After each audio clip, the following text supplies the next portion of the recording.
I am Robert Neville. I was the last man on Earth. The world as we knew it is gone. It's silent during the day and filled with the haunting cries of the undead at night. Everyone else, everyone I ever knew or loved, has fallen prey to a devastating disease, turning them into something straight out of legend. Vampires. My days are marked by repetitive routine. When the sun is up, I venture outside my heavily fortified home to kill as many of these creatures as I can find. Their vulnerability to sunlight is their downfall and my advantage. In the safety of daylight, I gather supplies and take care of mundane tasks. When the sun sets, I return to my barricaded home, seeking refuge from the terrifying cries and assaults of these creatures of the night. My fortress, once a simple house, now stands as a monument to my solitude, surrounded by garlic, mirrors, and other things these creatures cannot bear. I listen to classical music, drown myself in alcohol, and try to ignore the chilling calls of my former neighbors, friends, and even my own wife as they beg me to come outside. There's no escaping the past, especially when you're alone with your thoughts. Despite the daily struggle, my mind often drifts back to better times. The disease that brought us to our knees was swift and ruthless. My wife Virginia and our lovely little daughter Kathy fell ill like everyone else, their symptoms escalating rapidly. The world around me spiraled into chaos, and I lost them. My daughter's body was taken by the authorities to be destroyed. I hid my wife, gave her a proper burial only for her to rise and try to kill me. It was a betrayal of nature, a mockery of life and death. It was a living nightmare, but I'm not one to wallow in despair. I transformed my house into a fortress, studied the creatures, their habits, their vulnerabilities. That's how I survived, living off my wits and my will, in a world that had lost all sense of order. And every day I kept going out during daylight, kept going out and killing as many of them as I could. Seeing them burn in the sun kept me going. To be fair, killing them wasn't enough. To understand my enemy, I took it upon myself to research this horrific disease. I reckon I've spent years immersed in microbiology textbooks, grasping at anything that could help me comprehend what I was facing. This bacterial mutation turning humans into bloodthirsty vampires. If I had turned my house into a fortress, my garage was now a laboratory. Petri dishes, microscopes, test tubes, I kept looking. I wasn't sure it was worth it, and often it seemed futile. But every discovery, every tiny revelation, provided a glimmer of hope. Slowly, I had learned a few things. The creature's aversion to garlic was due to an allergic reaction. Sunlight destroys the bacteria that caused the vampiric disease, which explained their nocturnal behavior and their weakness during the day. But understanding wasn't enough. My loneliness and the everlasting silence echoed in my mind. Kill them. Kill them all. If I couldn't cure the world of this disease, I would get rid of as many of these monsters as I could. In the midst of this bleak existence, a glimmer of hope appeared.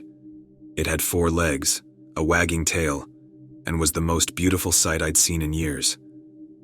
A dog, a living, breathing dog.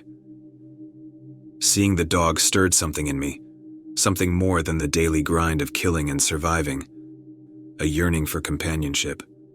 Day after day, with a patience I never knew I possessed, I tried to win its trust. I'd sit out there offering food, talking to it softly, doing my best to show it I meant no harm. But, like all good things in this new world, it was short-lived and I lost him too. I was alone again. The flicker of hope I felt extinguished, leaving behind an even deeper darkness. To fill the void left by my recent loss, I started getting further away from home, looking for more of these bastards to kill. One afternoon I realized to my horror that my watch had stopped working. I was hours away from home, the sun was setting and I was in trouble. Big trouble. I made a mad dash for home, but when I got there, it was already surrounded. It was a tough night, a close shave with death. To make it worse, when I got back in the morning, I realized I hadn't secured the house properly and they got inside. Most of my stuff was destroyed, my lab, and a lot of my security measures were in bad shape. One day, the strangest thing happened. While out on a killing run, I met a woman. A living, breathing, seemingly human woman. It was as if I had seen a mirage. I took her in, cautious yet hopeful. The sight of another human being, the sound of a voice that wasn't my own, it overwhelmed me. We shared stories, laughed, even argued, just normal human interactions that I'd been starved of for years. But it wasn't long before I found out. Ruth was infected too. But she wasn't like the others. She was able to resist the effects of the disease. Not fully human, not fully vampire, somewhere in between. She was from a group of people who, like her, had a different strain of the bacteria, one they could control with medication, could live with. They were learning to control the disease, to adapt, to live with it. They were building a new civilization, a society in which they were the new norm. I didn't really care she wasn't fully human. For a time, I forgot all about the learning and the killing. She gave me hope. Hope for a world where I wasn't alone anymore. Ruth, however, had a purpose. She had been sent to spy on me, to study me, to break me. Shortly after that, I was captured. Not by the crazed, mindless vampires I had been fighting all along, but by these semi-cured ones, this new humanity. Ruth left me, but not before giving me a small gift. I was taken away, torn from the fortress that had been my home, my sanctuary. And there I was, captive in their new world. As I peered through the small window in my cell, I could see many of them huddled together staring at me. They feared me, hated me, and why wouldn't they? In their eyes, I was the monster. In my isolation, the harsh truth of my situation slowly started to dawn on me.